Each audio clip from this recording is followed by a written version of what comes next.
What's going on, folks? Ted from Nerd Immersion here. This is going to be a quick video. I couldn't find it when I went to the D&D Beyond website, but there is an opportunity to get some Baldur's Gate 3 dice on your D&D Beyond account, as well as potentially encounters and digital sheets. I will put the link to it, but when I went to like the main D&D Beyond website here, I was like looking around to try to find it. And the only thing that they really have here is the where's it, the Baldur's Gate Gazetteer bit here.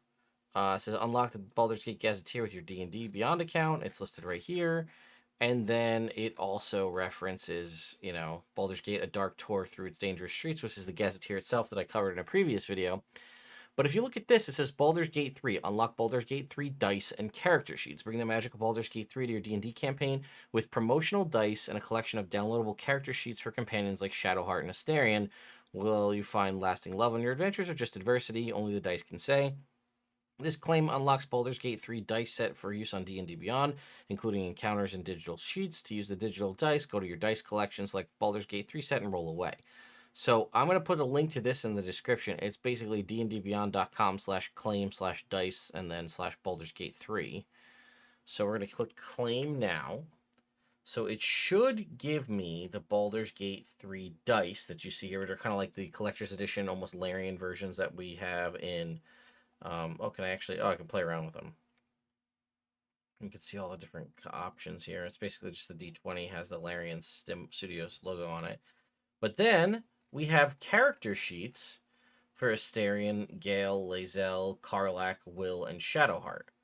So I'm just going to go ahead and click download sheet for Karlach and see what... Okay, first of all, amazingly stylized character sheets. I believe these are included in the collector's edition set. I have ordered the collector's edition, the physical version. It just hasn't arrived yet. It keeps getting delayed for one reason or another.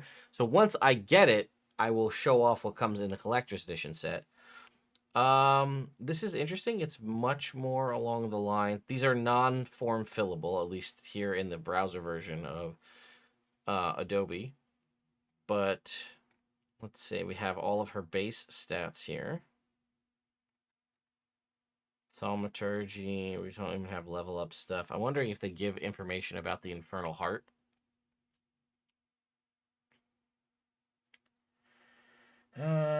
Bonus stat, Rage, Infernal racial Tiefling racial traits. This is all standard stuff, right, for your base Tiefling. We've got standard equipment here, studded leather and a great axe. Okay, we got a little bit of personality traits, ideals, bonds, and flaws, and then we have a little bit of backstory here.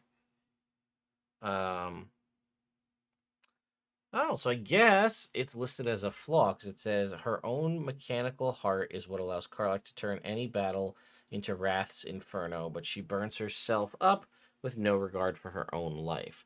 So I guess if you wanted to see some examples of personality traits, ideals, bonds, and flaws still being utilized in 5e, you should look at the Baldur's Gate 3 characters.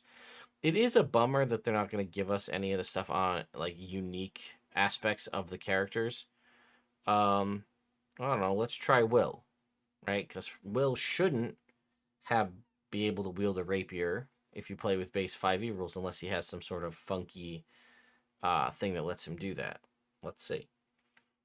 Rapier. He is... Oh, is he not proficient with it? Oh, no, he is. Okay. No, he's not. Look at... +1 dexterity, +2 proficiency bonus. He is not proficient with the rapier that he wields as the Blade of Frontiers. Eldritch Blast, Minor Illusion, Arms of Dar, Armor of Agathis. Interesting that they give all this other stuff, but then they wouldn't fill out like the spellcasting ability and attack bonus.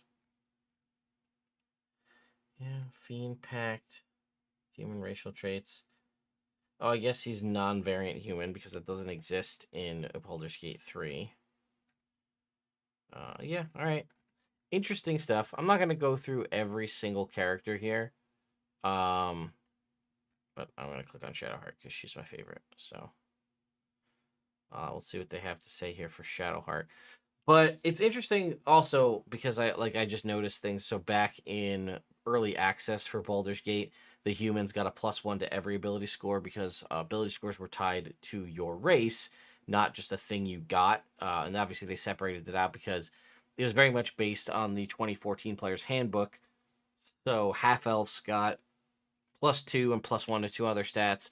Mountain dwarfs got a +2 to, strength and constitution, stuff like that.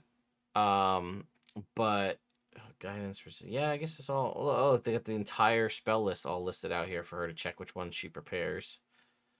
They didn't actually pick her high elf descent cantrip, did they? They didn't actually pick it, so it's Firebolt. We know that. Although she has minor illusion here, so I guess it's minor illusion. So I don't know. I just thought these were interesting.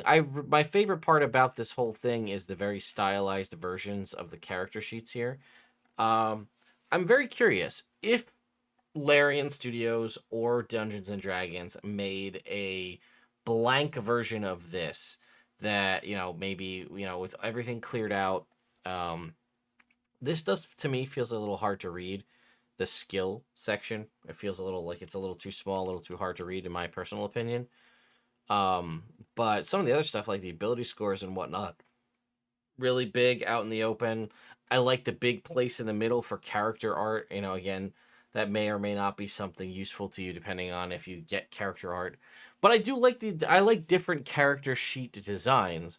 I think a lot of it's actually something I'd love to make a video on at some point. Is just character sheet designs for RPGs, because some of them, they're very clear. Like, I've been looking obviously a lot at my old 3.5 sheets for some of the videos I've been making, and there's just a ton of information on here, whereas some character sheets are very minimalistic in what they have on them, and just it's very interesting. So I like this kind of stylized look, but I'm curious what you think. Let me know your thoughts and opinions in the comments down below. I'll see you all next time.